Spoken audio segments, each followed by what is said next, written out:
Hello, Chairman. Hello, sir. How are you? Doing well. Hope you are. Doing fine. Doing fine. I'm just trying to keep track of this quorum right now as people start coming in. So that's kind of where we're at. Okay. Give you a little overview that I will, once we get a quorum, I'll do a roll call before we start the meeting. And I got some good news for you regarding the adjournment. We won't have to take roll call of everybody like we did last time. I was able to look into that.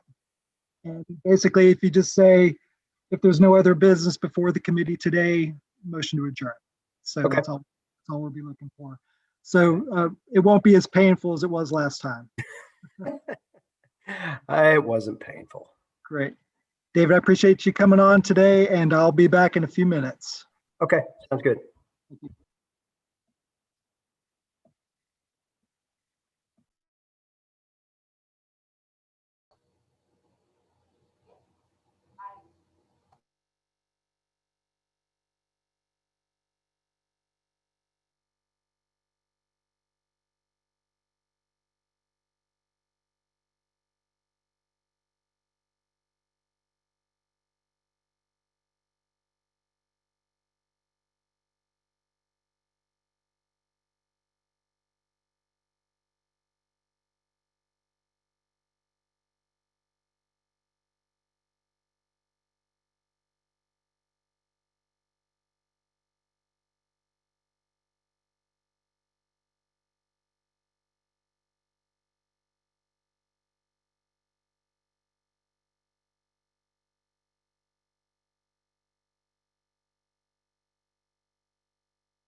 Well, I wonder why we wouldn't get none of it. There's some good wood up there. Well, I don't care. We'll deal with it if we have to deal with it. Give him a couple of dippers or whatever you can put on there if he wants it. Well,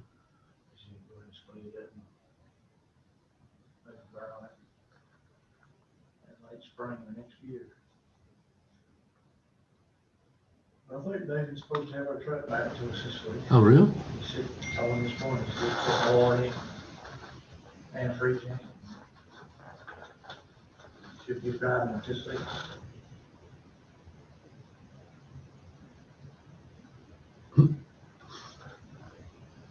I'll see. Okay.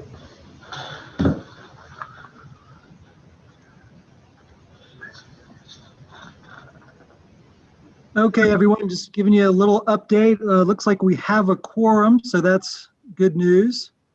I'm going to give it another minute or so just to see if anybody else comes in. So sit tight.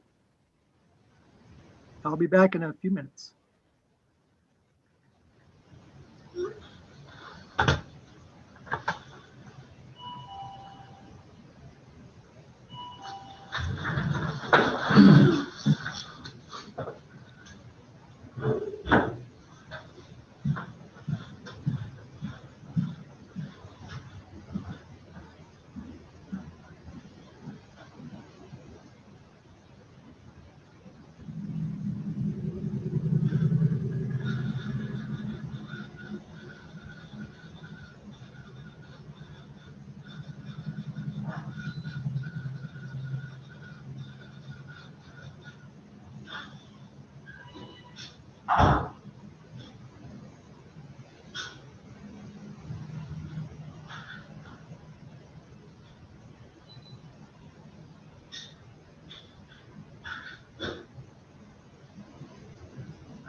Okay, sounds like someone's got a phone call.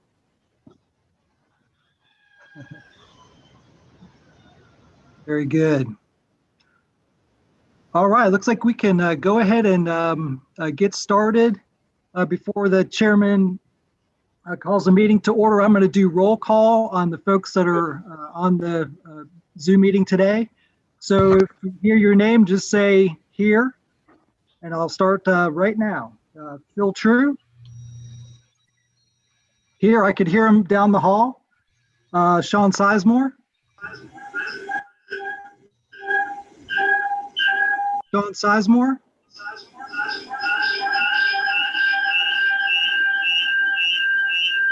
Hey, Lord.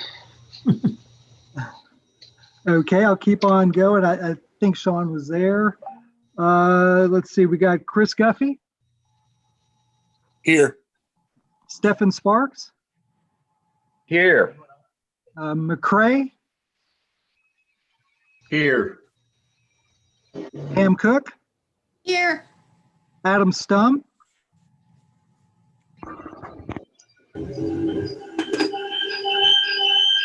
Adam Stum. Tim Green. Here. Joe Furman. Here. Rick Owen. Here. Richard Knipe. Here. Kevin Rothrock. Here. Debbie Powers.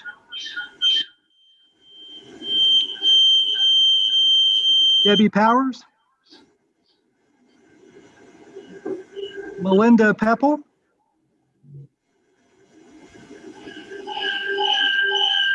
Melinda, I think you're muted. Okay, you're here. I can see you. Charles Harden.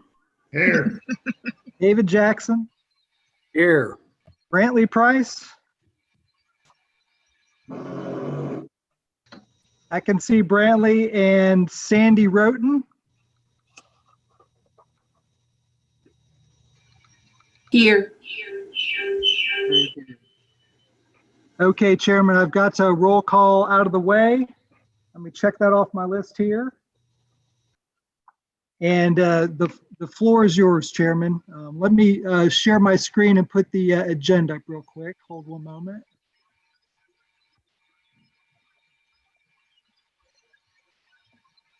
Let's see here. Screen. And share. Okay. All right. Good deal. Well, thank you everybody for being here this morning. We'll go ahead and officially call to order. Just remind those of you that if you're not speaking, if you can mute your microphones just so there's no feedback, that would be awesome. We'll move into our first action item, which is approval of the August 2020 minutes. Do we have a motion to approve those? Anybody have any comments about the minutes this morning?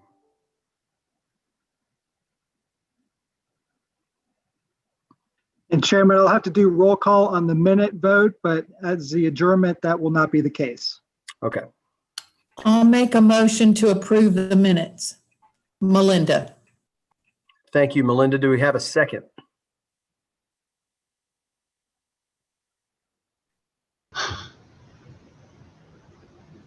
I'll second. This is Adam. Thank you very much, Adam. All right, we have a motion and a second.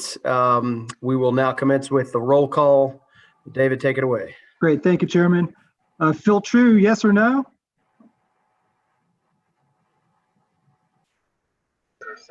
Okay, I heard him. Sean Sizemore?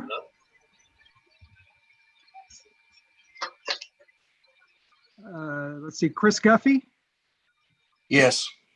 Stephen Sparks, Yes. okay. Pam Cook, Yes. Adam Stum, Yes. Tim Green, Yes. Joe Furman, Yes. Rick Owen, Yes. Richard Knight, Kevin Rothrock, Yes. John Ward, I think I saw you come in, Yes. Debbie Powers, okay, Melinda Pepple, Yes. Charles Harden, Yes. David Jackson, Yes. Brantley Price, and Sandy Roten. Yes. Very good. Thank you. David, did you get me? Yes. Yes. Is there anyone else that I didn't get? I'm trying to write everybody down and highlight you as you come in the meeting here. John Yates. Okay, thank you, John. And Kate Gabanis. Thank you, Kate. Philip Area. Thank you, Philip. Rob Wise. Thank you, Rob. Anyone else? All right, sounds good. All right, we got the minutes approved. Moving on to our informational items. The NCDOT STIP reprogramming. We will turn things over to David, who I guess will introduce Hannah Cook. Yes, Hannah Cook, let me get her pulled up here as the co-host.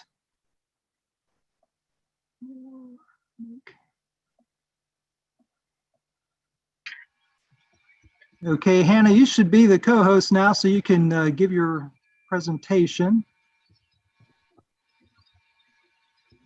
Okay, can you let me know when y'all can see my screen? Can everyone see the screen okay?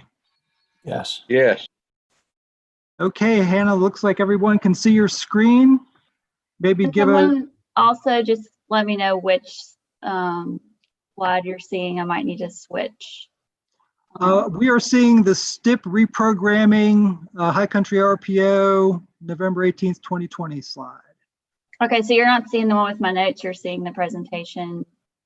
Well, I am seeing your presentation on one side and a small screen on the excuse me, your presentation on the left-hand side and your today's discussion slide on the right-hand side.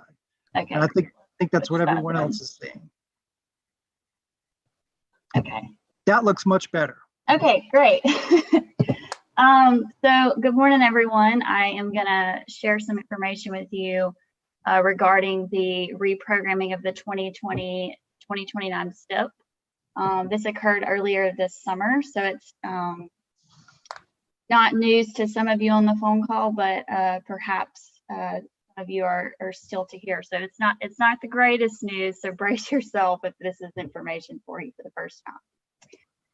So I'm going to begin today's discussion with just an overview of what's in the STIP as a refresher for everyone. And then I'll get into the reprogramming process and why and how our unit approached this task. And then we'll talk about how the reprogramming of the STIP affected key projects within the RPO. So what is the STIP? The STIP is our State Transportation Improvement Program. And it's a planning document that lists all of the capital projects that the department anticipates delivering over the next 10 years. So the STIP has 4 major components. It begins, as it should, with an estimated budget and a list of projects that come from various sources, primarily the prioritization process. And then we have an estimated project costs and project schedules associated with that list of projects. So the document is fiscally constrained. So this is really why it's subject to change, and it's also why the estimated budget and the estimated project costs really dictate the project delivery schedule. So I'm going to focus on these 3 highlighted components. These are the areas where we experienced changes that really led to the need to reprogram the STIP. So let's talk about the budget component of the STIP. So even before COVID hit our state, the department was already facing cash issues. This is largely due to our expenditures related to storm response and recovery, as well as legal settlements associated with the MAP Act, as well as some project cost increases that we have been receiving at the time. But then COVID came along and really impacted our revenues. So our expenditures were already high, and we were in the process of recovering from that. And then COVID hit our state and impacted our revenues. I will say this wasn't as devastating as we initially projected, but we have indeed experienced a decline in our revenues. So just to remind everyone, the department is 100% receipt supported. So our motor fuel tax revenue, obviously this spring when COVID hit our state, people started teleworking, not commuting, traveling less in general. This showed up as a significant decline in our motor fuel tax revenue, which has been on the uptick probably since May, where, as you obviously can tell if you get on the road yourself, we are returning to normal travel patterns. Additionally, our DMVs were closed and have been closed, and a lot of those the fees, the deadlines for those have been extended 5 or 6 months. So we saw this obviously as a decline in our revenue also. We did see that people continue to buy cars throughout this year. So fortunately, we saw less of a decline in our highway use tax. Additionally, this summer, legislature passed House Bill 77 and it became law. So overall, this has helped the department to stabilize our finances, but it has changed some funding in the STIP. So the bill shifted revenue or does shift revenue from our highway trust fund, which is our source of funding for our capital projects in the STIP, to our highway fund, which is our funding for our maintenance and operations. The bill does help the department's finances by allowing us to sell the $700 million in Build and C bonds in fiscal year 21. This isn't really any new bonding capacity. This is the $400 million from fiscal year 20 capacity that was not used, combined with the $300 million originally allocated to fiscal year 21. The bill also has increased the amount of our federal program that we can use Garvey bonds on, but increased the capacity from 15 to 20%. So we have an additional 5% capacity to bond for our federal program. So with all of these changes combined, we are estimating a $2 billion decrease to the total 10-year budget for the STIP. So I want to talk about now the project cost component of the STIP. Since the 2020-2029 final STIP was released of September of last year, we have received over $3 billion in cost increases. And I'll say this number is tied to July of this year. We have since, we have continued to receive project cost increases since that time. So this figure is actually a little bit higher at this point. These cost increases that we're seeing are primarily for projects that were selected in prioritization 3.0 and 4.0. And a lot of the larger increases that we're seeing are for right-of-way estimates, especially in our urban areas.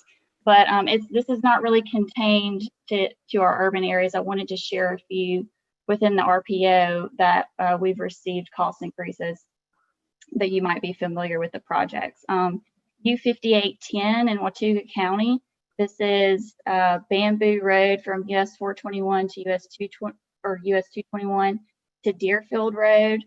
That's a widen the project to 12 feet lanes with 4-foot paved shoulder, basically a modernization project. We received a $15 million construction cost increase for that project. Another in Wilkes County, R5759, NC 115 from US 421 to 2nd Street, the widen existing roadway project. That one we received a $3.5 million right-of-way cost increase. So this obviously is something that we're seeing across the entire state. We have seen those larger increases in our urban areas, but we are seeing increases scattered across the state.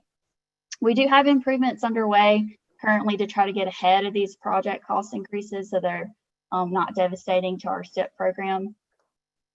We've been reviewing all of the cost estimates in the STIP. This is an effort that our corridor development engineers led earlier this summer, working with our project development team, both in the divisions and in our central staff, to review those estimates, determine the source and the age of those to help us determine which ones we need to go ahead and update. So as a result of that exercise, we do anticipate that we'll be updating many of those estimates. We're also currently working to improve our internal processes just to ensure that all of the various units and pre-construction across the department are aware of the latest cost data. We're also trying to ensure that when we program new projects in the STIP, that the initial costs that are being programmed are more accurate. So we do have these improvements underway. So when I talk about the project schedule component of the STIP, most of our projects have been paused now due to our cash issues. If you'll recall, September of last year, the department paused preliminary engineering on about 900 projects across the state. Since then, we have been resuming work on a handful of projects at a little at the time, but obviously restarting work on 900 projects is going to take time. So we tried to factor that in when we were reprogramming STIP. So if a project has been put on pause, there's likely at least a 1-year delay to that schedule in the reprogram STIP. Another thing we tried to consider when we were looking at reprogramming the STIP was the utility relocation process, as this can often be lengthy and complex. We noticed in some of our urban areas where we had larger projects that were on similar schedules, we might not have had enough time programmed between the right-of-way and construction phases to accomplish that work. So it's another detail that we looked at when we were reprogramming STIP. So with the $2 billion decrease in our revenues, combined with the project cost increases that we've been receiving over the past year, the STIP that was adopted in September of 2019 was no longer fiscally constrained. So that's really why the department needed to reprogram the STIP. We did this primarily to meet federal requirements and not jeopardize our federal funding.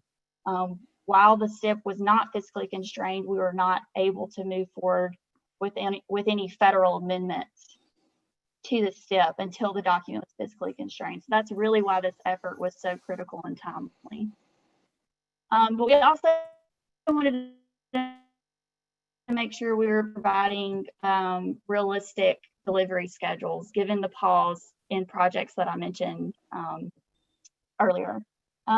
We also needed to update projects funded with our bonds, both Building C and Garvey bonds that came out of the changes in House Bill 77.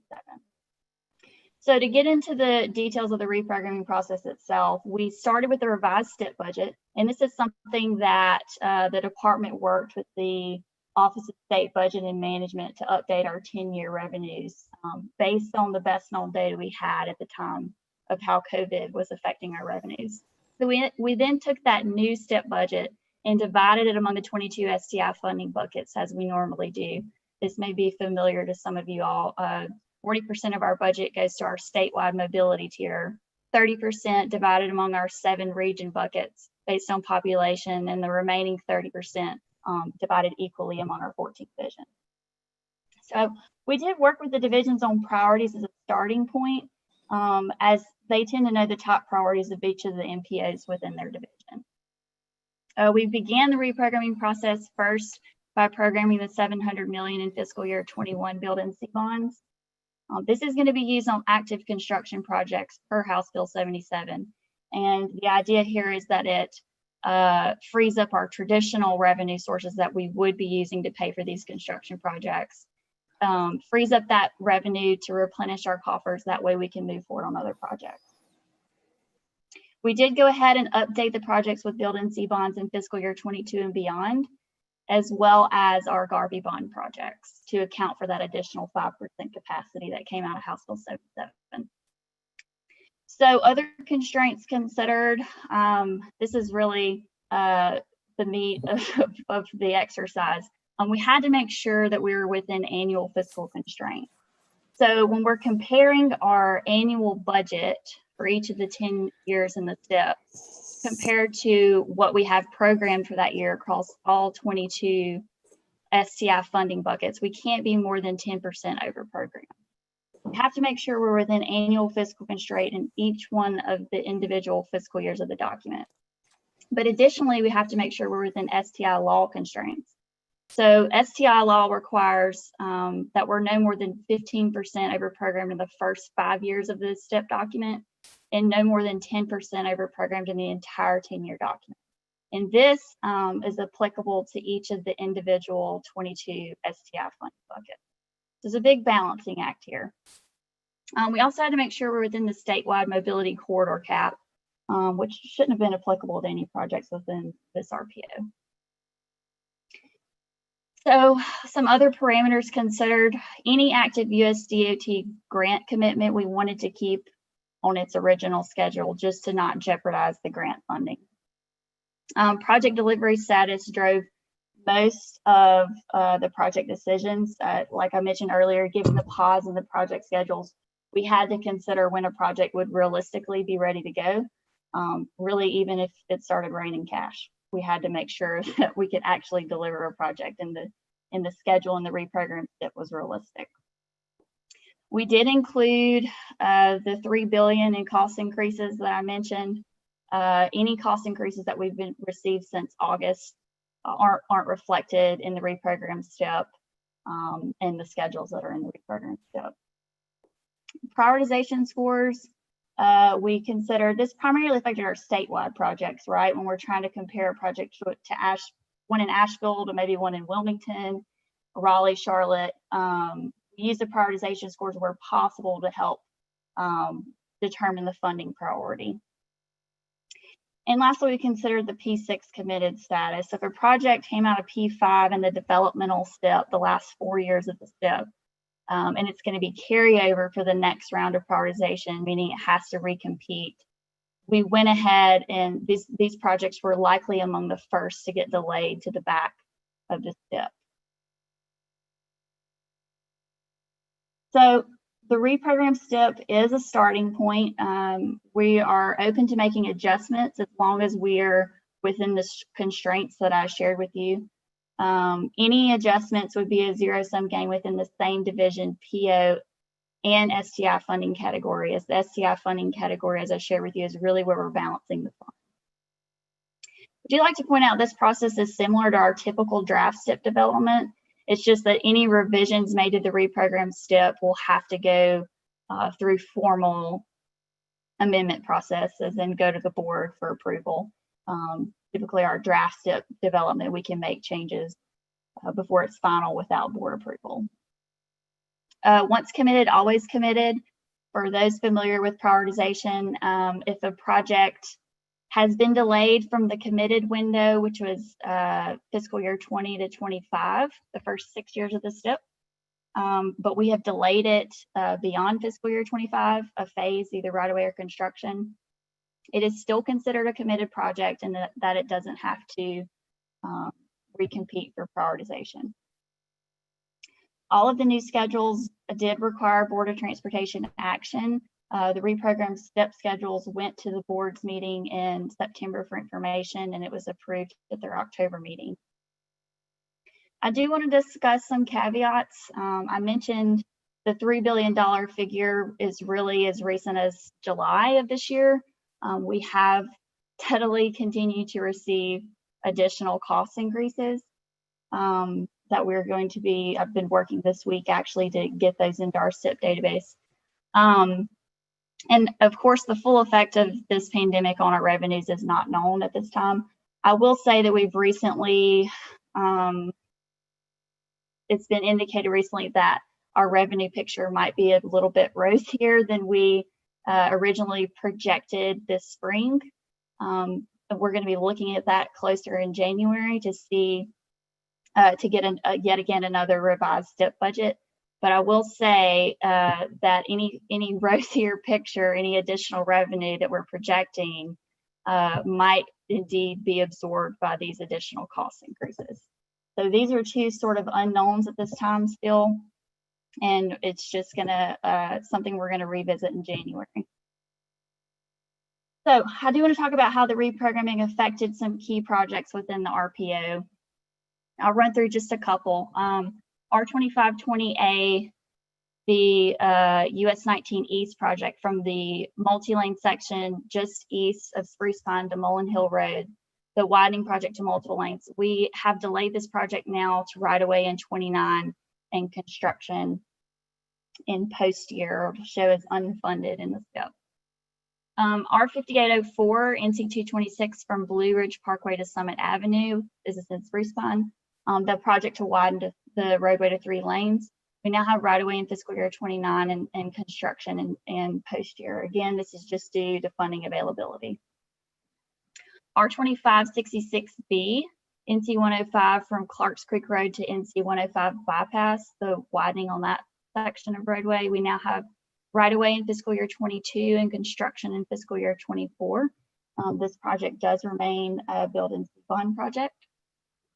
U5810, Wilson Bridge from US 421, US 221 to Deerfield Road, the modernization project. We now have right of way in fiscal year 22 and construction in fiscal year 24. And I think the last one I wanted to mention here, R2915E, US 221 from US 221 bypass. I think I have a typo here.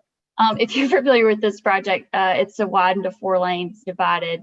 This project is still on schedule, and it's actually year 2 and 3 build and see bond project among the list of active construction that we're using the $700 million build and see bonds on. So this isn't a complete list of changes that occurred within the RPO as a result of the reprogramming exercise. These are just some projects that I've thought you all would want to hear most about. I could pull up the reprogram STIP if anyone has any questions about additional projects that I did not include.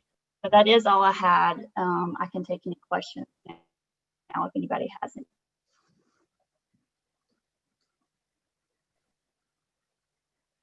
I'll make a couple comments on this based on this slide that you have up right now, Hannah. Yes, you know, these projects have been pushed back a lot, but one of the most treasured terms that you mentioned was that once committed, always committed. So although these projects are delayed, they are still committed, which is good news for us. So that'd be, you know, one of the main things I'd like to point out to the group here.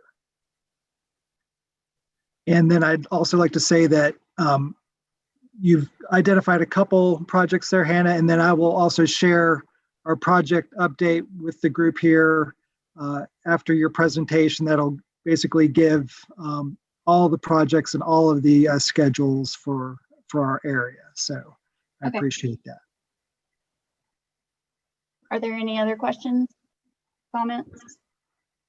I'm sure everyone has comments.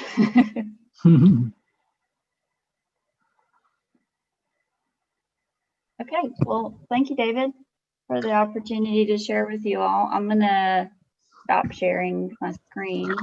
Super. Thank you very much, Hannah.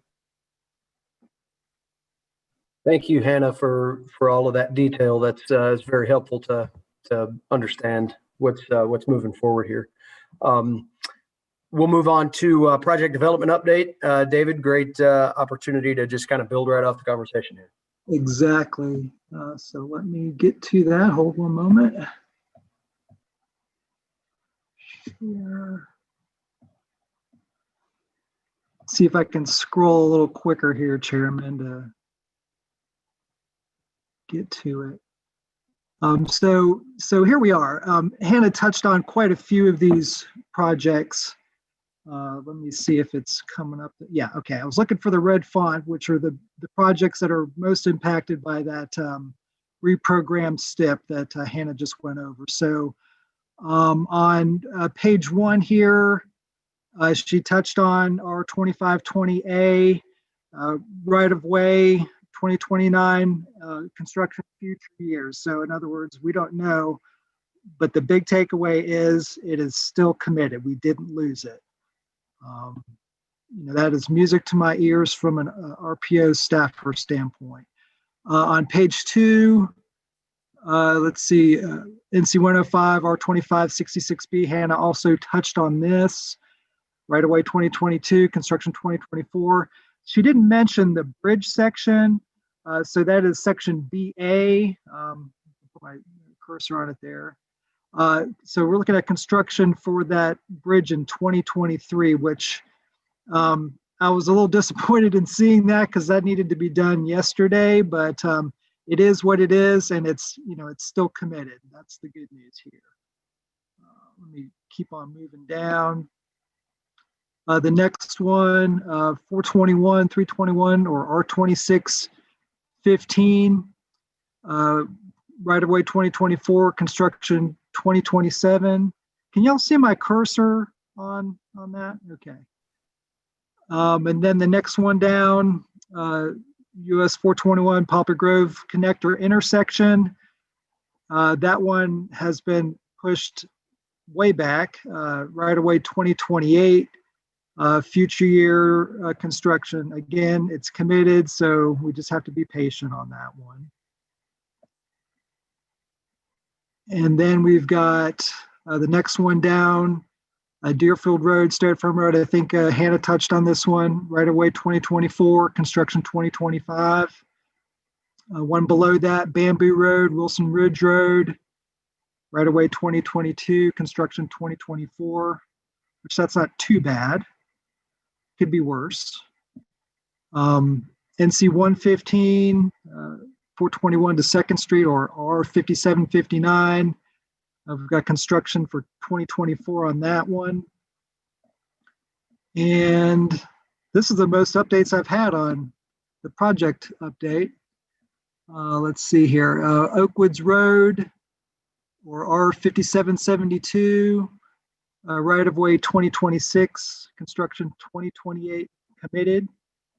Right below that, Wilkesboro, North Wilkesboro Bypass, or R0616, right-of-way 2026, construction 2029, again committed. And US 421 or U5312, the Super Street in Wilkesboro. Right away is in progress on that one, but construction's been pushed back a little bit to 2023. And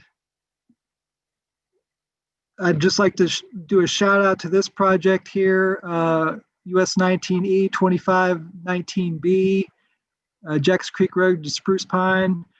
Construction is complete. I've heard that has taken a while, but these projects, once they get into them, there's a lot to deal with. So pretty happy to report that project has been completed. And I'm hearing from people that it's saving them a lot of time. So that's good news. And then on the next page here, NC 226 from the Blue Ridge Parkway to Summit Avenue in Mitchell County. Right away 2029, and then construction future years. But as I said before, don't lose hope. It's a committed project. It doesn't have to go through the prioritization process again. Let's see what else we've got. Middle Fork Greenway Section 1 in Blowing Rock along 321 to the Blue Ridge Parkway. We've got right-of-way 2021, construction 2022 for that. And I didn't see any impacts to aviation projects, so there's no red font there. So we should be okay with the projects to this point. So Chairman, that's all I have. If there's any questions from the group, I'd be happy Anybody to. have any questions?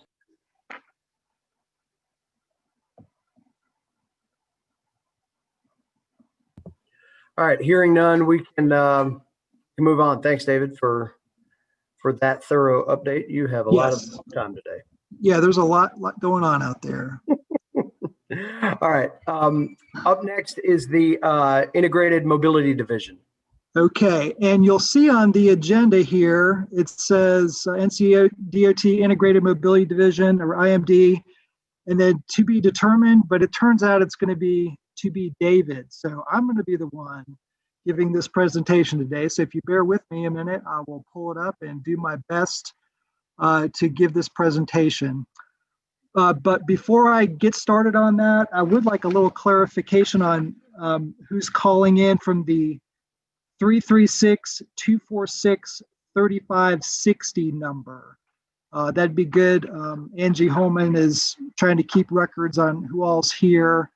So if you would like to let us know that verbally or in the chat box, that would be wonderful. All right, so let me share my other screen here.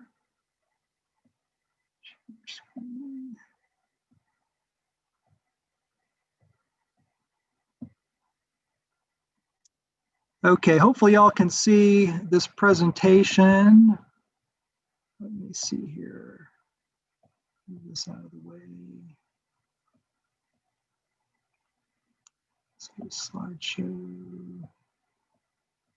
Begin.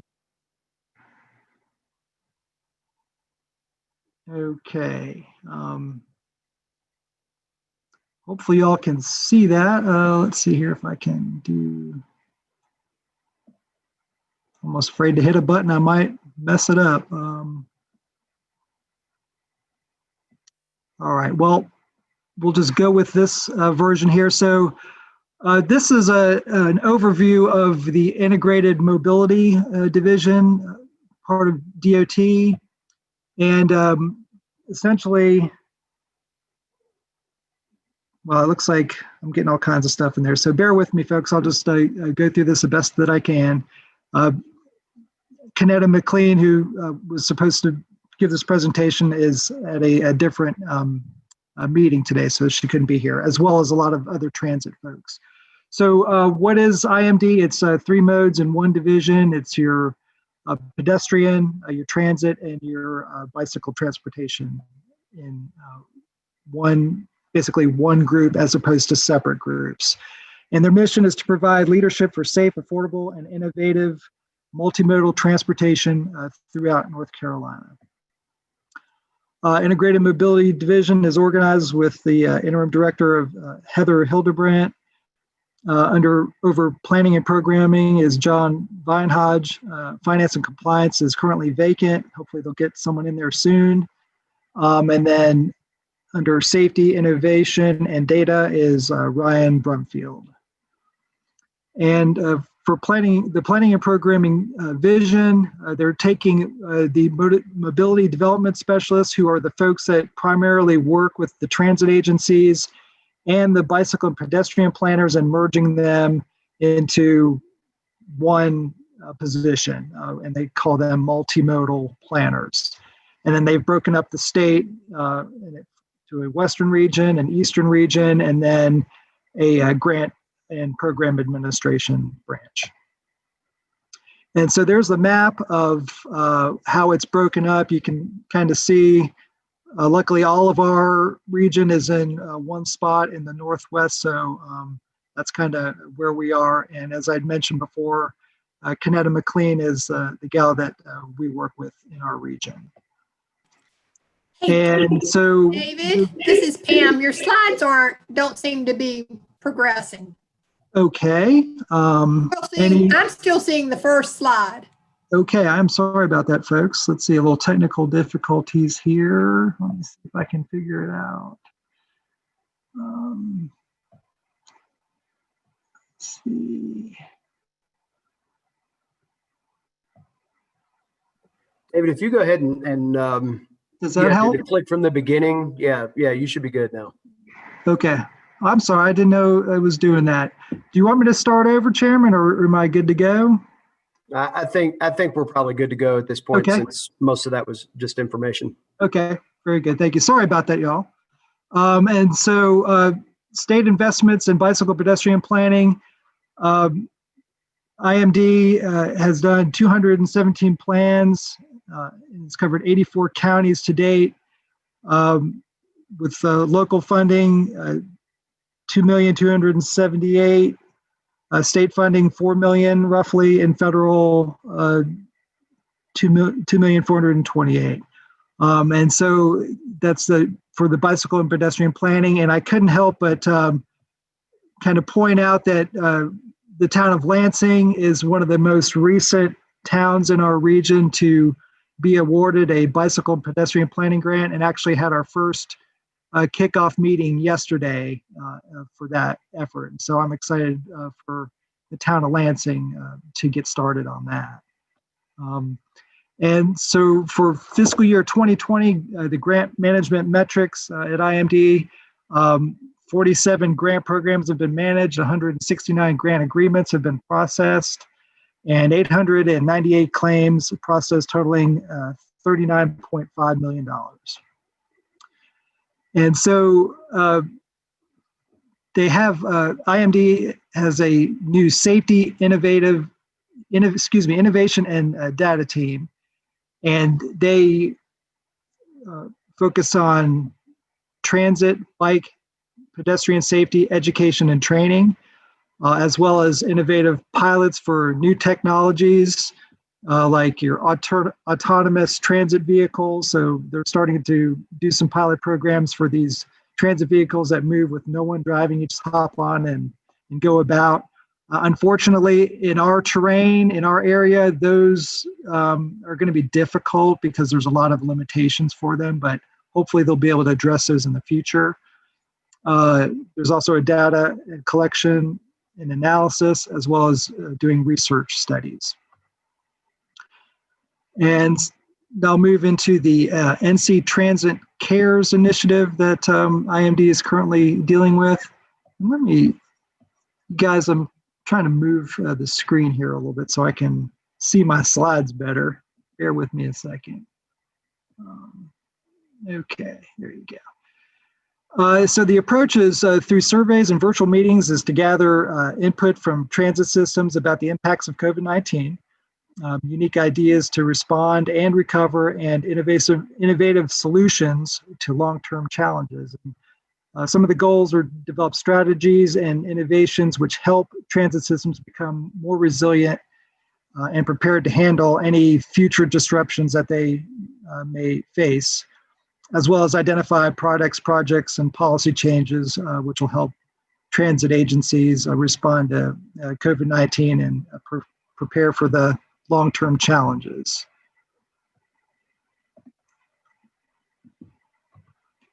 And NC Transit Cares challenge and solution areas that have been identified are keeping passengers and employees safe and healthy, increasing and maintaining ridership levels, restoring revenue and funding that's been lost due to COVID-19, and moving to new service models as needs continue to evolve. And so here's the NC Transit Cares schedule. You'll see highlighted in red is the day today. That's why there's a lot of transit agency representatives missing today. But the kickoff meeting started back in July 22nd. Then there was a work on it meeting on September, and then today they are doing the, let's see, move my picture out of the way, the launch it meeting, where they're going to be prioritizing top innovation ideas and developing implementation actions. So they're getting ready to wrap that up. And this is a great visual, gives you, that's a nice dog there, David. of the North Carolina public transportation system. So there's 99 systems throughout the state. Just about every single county has one. They transport about 70 million passengers a year and support 11,000 jobs.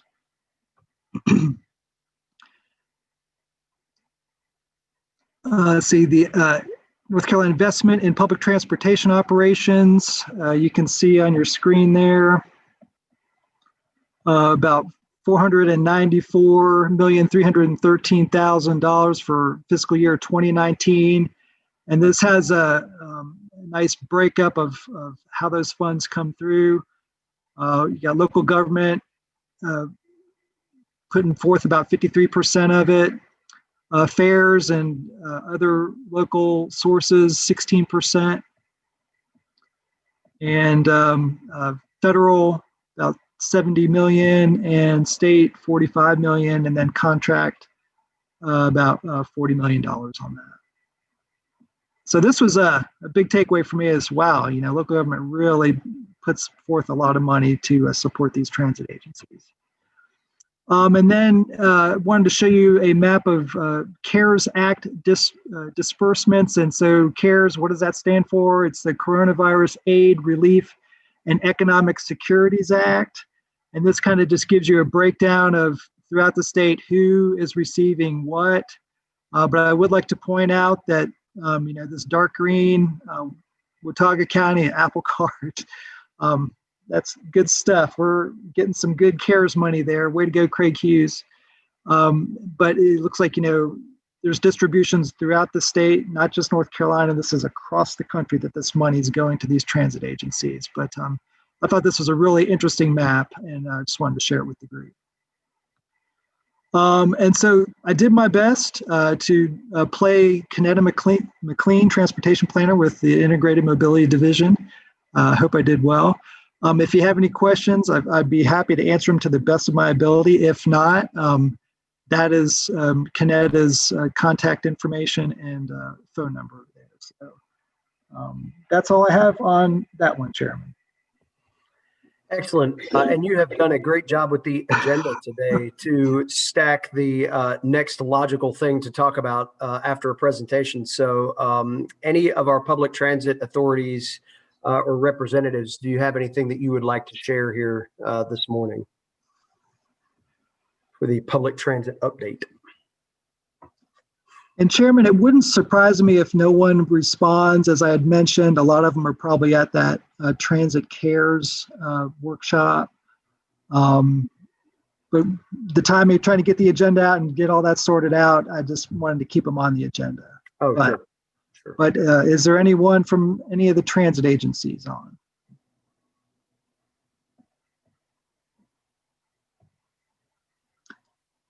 Okay, Chairman, I'm not hearing anybody. Okay, well, we'll move on then into the Division Engineers Report. Division 11, we will start with you. Hey, this is Sean. All of the Division 11 updates were covered by Hannah and David earlier. They did a great job. Thanks, guys. I don't have anything to add.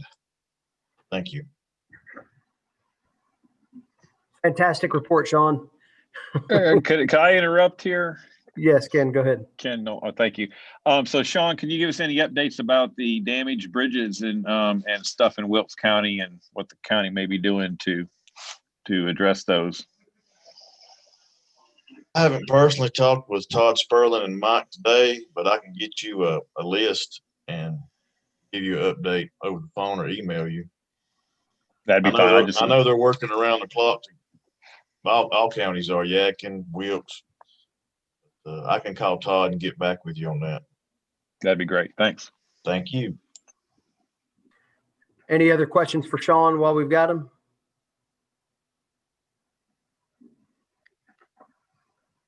Philip has a question for Avery, and I know this is minute, but litter sweep, what's going on and what's the future look like?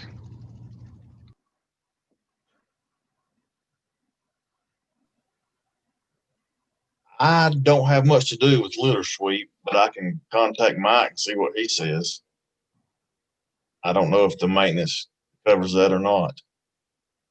if Rob or somebody else might have an idea, I'll get back with you, Philip. Appreciate it, man. Thank you.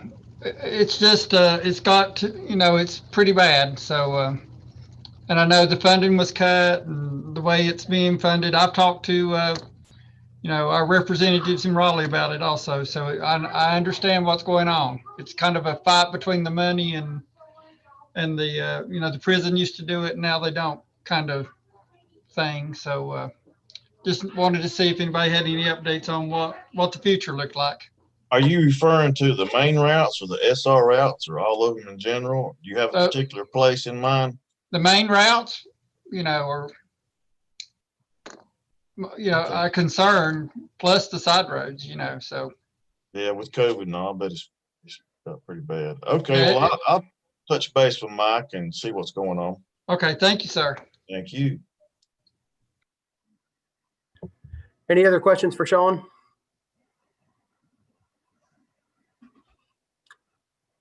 All right, then we can move on to Division 13.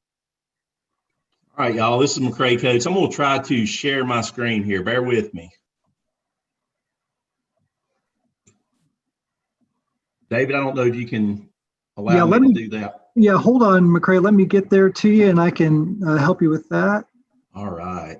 Sorry about that. You're okay. There's a lot of folks on this call. Let me see if I can find you here.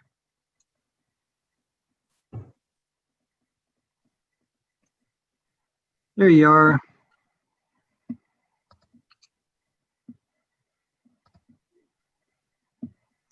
All right, McCray, you should be able to do it. And then when you're done, just stop share.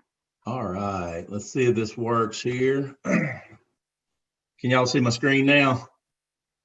Yes. So just wanted to highlight the projects in red. That's the update since the last meeting. The Beans Creek Bridge was complete. That's a good project. You mentioned the 19 project being complete. We're excited about that as everybody is. So Indian Creek Road, Bald Mountain, we had some 17B pre-projects up there that have been completed as well. And then our contractors are finishing up AST paving in Yancey County. So overall, let me see if there's anything down here. Nope, I think that's kind of a highlight, and I'll be glad to answer any questions that y'all may have. Thanks, McCray. Anybody have any questions?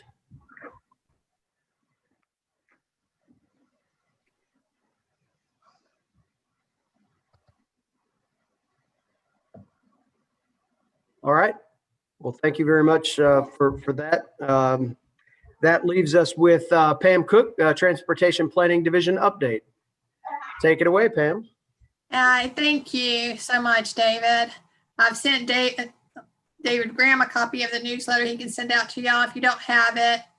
For the High Country RPO area, there are currently no traffic forecasts going on. We have been working on the Yancey County CTP with the steering committee, and at the November meeting, the committee finalized their draft recommendations they've now done their public transportation, highway, bicycle, and pedestrian recommendations. So I'll be developing the maps for those to then show with local officials and then get public input.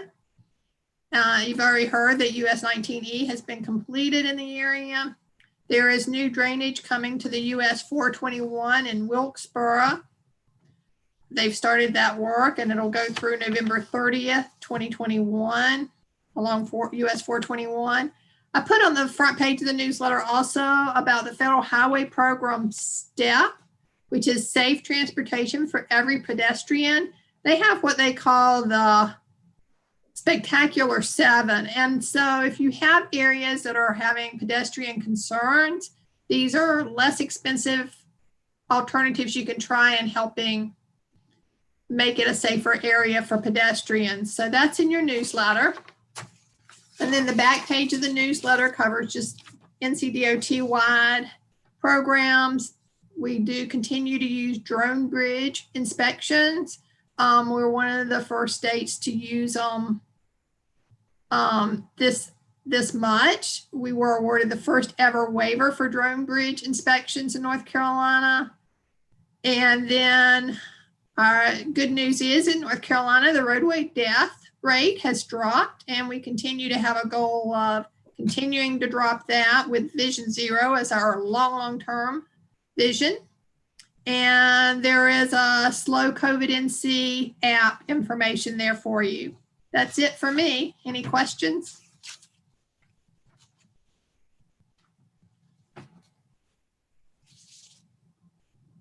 Anything for Pam? Pam, I got a quick question. Did you want me to show that NC Moves 2050 video, or was that? Oh, I totally forgot about that. You are welcome to. Okay, all right. Thank you. So That Chairman, slipped my mind. We have That's okay. wrapped up NC Moves pretty much. Okay. We've gotten, the survey has closed now, and we're working on final recommendations.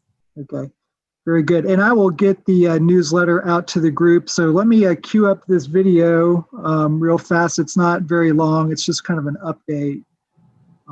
So bear with me 1 second here. Hopefully it'll work. Let's see, share.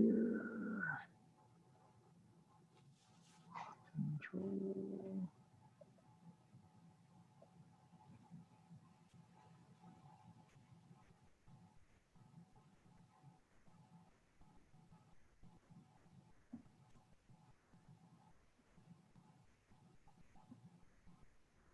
NCDOT's long-range multimodal transportation. Can y'all see that here? We're not seeing the video. Yeah, you need to just select that in your screen share, the YouTube window. Strategies and actions through meeting with subject matter experts, our public input survey, where we received over 15,000 surveys, and we converted it into 8 different languages. It was able to address unclear definitions as well as actions and strategies that overlap each other. The objectives are to have a system that's multimodal, inclusive, and connected, one that's technology ready and enabled, safe and secure for all users. Okay. That works for North Carolina. All right, so y'all weren't able to see that then, right? Okay. Dave, Send it out, just the send the newsletter. link out to everyone. I'll with just the do that. Newsletter. When you send the newsletter, send the link to the video, and I encourage all of y'all to check out the NC Moves video and the summary. Hopefully y'all participated in the survey that was out earlier for October, November. Okay. So yeah, I'll just do it that way.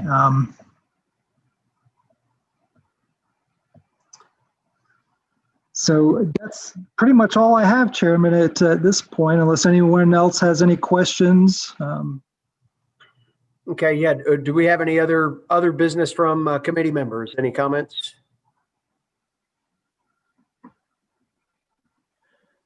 Or is there any public comment at this point? Chairman, I haven't received any public comments, just so you know. Okay. All righty then. Then that should indeed do it. We can go through the adjournment process. Do we have a motion to adjourn? Philip makes the motion to adjourn. Thank you, Philip. Any second? Second. Thank you, Phil. David, you don't need a vote, right? We can I just don't have to do roll call. I did my homework. As long as we say there's no other business, we can just do it that way. All right. Sorry to put excellent. you all through that last time. That's all right. Well, thank you all very much for your attendance this morning, and best to those of y'all that are still dealing with the flood issues and everything, and look forward to talking to you. David, do you have a date on the next meeting? Yes, the next meeting will be February 17th, 2021 at 10 a.m. Lord only knows what we'll be dealing with at that point. So, Right. I'd love to meet in person again. That'd be nice. yeah. Cue up the little mini muffins, and Right. we'll get back in there soon. All right. Well, we'll see y'all in February. Happy New Year to all of you, and we'll talk to you soon. Thank you. Thank you. Happy Thanksgiving.